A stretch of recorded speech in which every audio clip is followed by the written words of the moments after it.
మన జిల్లా కలెక్టర్ గారు ప్రతి దానికి కూడా ఇవ్వడం జరుగుతూ ఉంది ముఖ్యమంత్రి గారి ఆదేశం.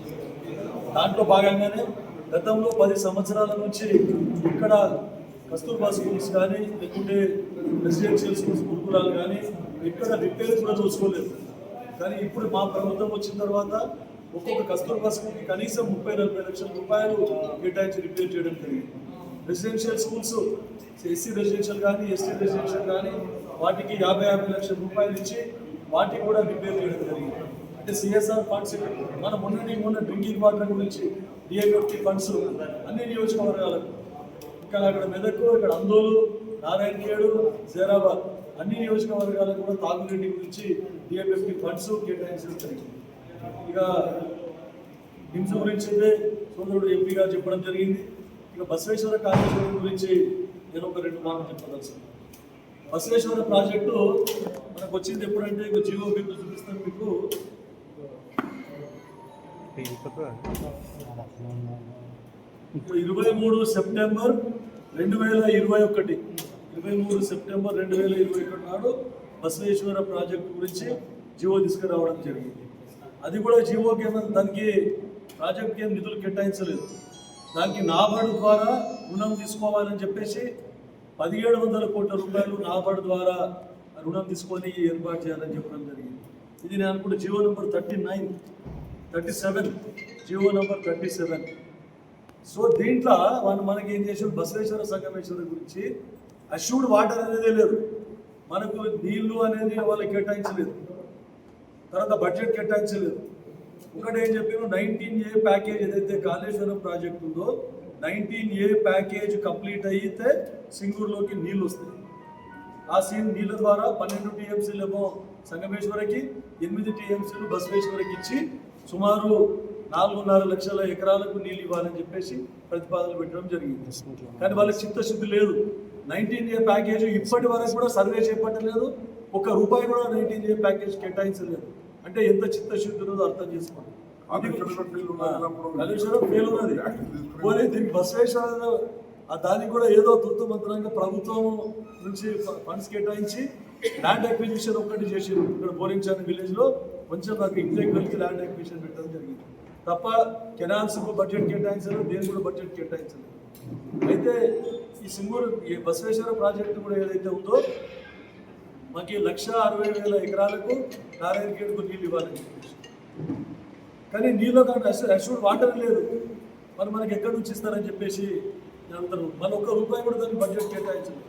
తర్వాత ఇప్పుడు కాంగ్రెస్ మీద బురద చల్లుతా ఉన్నారు. ఎక్కడ పోయినా కాంగ్రెస్ వాళ్ళు చేయండి, బడ్జెట్ కేటాయించండి. మీకు 2 సంవత్సరాల పీరియడ్ ఉంది.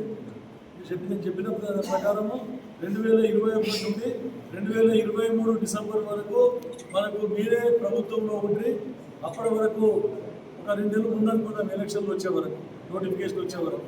అయినా మీరు ఏం చేసిండ్రు?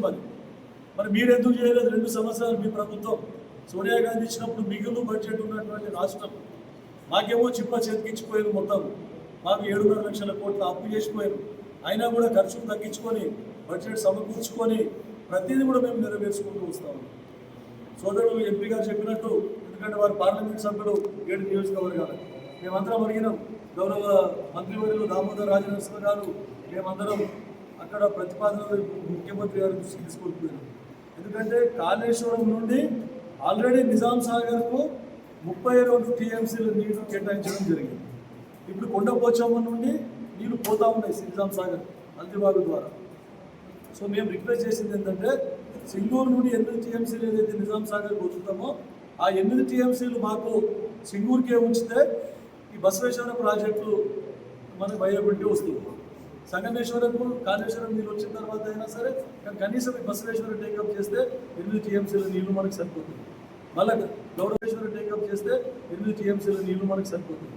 మళ్ళీ గౌరవ రాజశేఖర రెడ్డి గారు, దివంగత ముఖ్యమంత్రి గారు పాదయాత్ర చేసుకుంటూ వచ్చి గౌరవ మన రాజనరసింహ గారు, దామోదర్ రాజనరసింహ గారు అధ్యక్షత చేస్తే అప్పుడు మనకు 40,000 ఎకరాలకు సింగూరు ద్వారా మెదక్ జిల్లాకు నీళ్ళు ఇవ్వడం జరిగింది.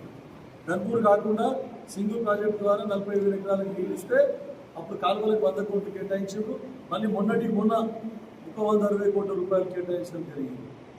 ఇప్పుడు అసలు ప్రతి సంవత్సరాలు దాని గురించి ఎలాంటి ఆలోచన కూడా చేయలేదు గత ప్రభుత్వం అని చెప్పేసి చెప్తా ఉంది. అప్పుడు ఇంకొకటి కండిషన్ ఏం పెట్టారంటే మనకు సింగూరుకి నుండి తాగడానికి హైదరాబాద్కి 8 టీఎంసీల నీళ్ళు ఇస్తుంది. అప్పుడు కండిషన్ ఉండేది. కాకపోతే విడతల వారీగా ఫస్ట్ 3-4 టీఎంసీలే ఉండేవి, తర్వాత పెంచుకుంటూ పోయింది. అంటే రాజశేఖర రెడ్డి గారు ఏమన్నారు, ఒకవేళ మాకు ఈ గోదావరి కృష్ణ వాటర్ తీసుకొని వస్తే తాగడానికి హైదరాబాద్కి మొత్తం నీళ్లు మెదక్ జిల్లాకే వ్యవసాయానికి ఇస్తానని చెప్పేసి ఆ రోజు మాట ఇవ్వడం జరిగింది.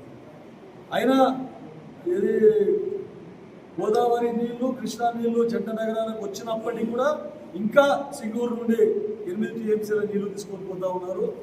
గౌరవ ఉత్తమ్ కుమార్ రెడ్డి గారికి వాళ్ళకు కూడా నిధులు తీసుకొని పోయినాం మేము. ఈ 8 టీఎంసీలు కూడా మాకు ఇస్తే మా రైతులకు సౌలభ్యంగా ఉంటుంది. ఆ 8 ఉంటే మాకు చాలా ఉపయోగకరంగా ఉంటుంది. ఎందుకంటే చాలా వెనుకబడ్డ ప్రాంతం, ముఖ్యంగా నారాయణఖేడ్ నియోజకవర్గం మీకు అందరికీ తెలుసు, మొత్తం డ్రాట్, ఓన్లీ రేపేట ఏరియా కంటి మండలం పోతే ఇక్కడ పంటలు ఏం పండుగ. ఈ బస్సు ఇంకొక విషయం ఏం చెప్తా ఉన్నామంటే సింగూరులో అత్యధికంగా భూములు కోల్పోయింది, రైతులు భూములు కోల్పోయింది కేవలం నారాయణఖేడ్ నియోజకవర్గం. అప్పుడు నాల్కల్ మండలం రాయకోడ్లోని కొన్ని, ఇప్పుడు అందరూ కాన్స్టిట్యూన్సీలు ఉన్నాయి, రాయకోడ్ మండలంలోని కొన్ని గ్రామాలు కూడా నారాయణఖేడ్ నియోజకవర్గంలో ఉన్నాయి. మొత్తం నాల్కల్ మండలం నారాయణఖేడ్ నియోజకవర్గంలో ఉన్నాయి. సో సింగూరులో మొత్తం ముగ్గురైన భూములు 40,000 ఎకరాలు, 40,000 ఎకరాలు రైతులు కోల్పోయింది. దాంట్లో 18,000 ఎకరాలు కేవలం నారాయణఖేడ్ నియోజకవర్గ రైతులు కోల్పోవడం జరిగింది. కాబట్టి అత్యధిక హక్కులు నారాయణఖేడ్ జైరాబాద్ మాకే ఉంటాయని చెప్పేసి ఇప్పుడు మేము చెప్తాము. కాకపోతే బసవేశ్వర ప్రాజెక్ట్ అయితే, సంగమేశ్వర అయితే మనకు 3 నియోజకవర్గాలు, అందోళన తర్వాత జైరాబాద్ నియోజకవర్గము 2 లక్షల చిల్లర, 2,30,000 ఎకరాలకేమో ఇవ్వడం టోటల్గా జరుగుతుంది. కాబట్టి 3 నియోజకవర్గాలు లబ్ధి పొందుతాయి. దీనికి మేము కూడా ముఖ్యమంత్రి గారికి చెప్పడం జరిగింది. గతంలో ముఖ్యమంత్రి గారు అసెంబ్లీ ఎలక్షన్ల సందర్భంగా మాకు ప్రచారానికి వచ్చినప్పుడు కూడా వాళ్ళు ఆపేస్తున్నారంటే, సార్ మళ్ళీ మనకి బడ్జెట్ కేటాయించలేదు, మనం కాంగ్రెస్ కూడా ఆపేస్తున్నాం, మనం బద్నాం చేస్తూ ఉన్నారు, మనం ఖచ్చితంగా టేకప్ చేయాలని అడిగితే ముఖ్యమంత్రి ఇప్పుడున్న రేవంత్ రెడ్డి ముఖ్యమంత్రి గారు కూడా మనకు అష్యూరెన్స్ ఇచ్చారు, లేదు ఆపే ప్రసక్తి లేదు, బడ్జెట్ కొడుతూ ఉంది, ఖచ్చితంగా దీన్ని కూడా బడ్జెట్ అలాట్ చేసి ఈ కంప్లీట్ చేస్తాం సంగమేశ్వర బసవేశ్వర అని చెప్పడం జరిగింది.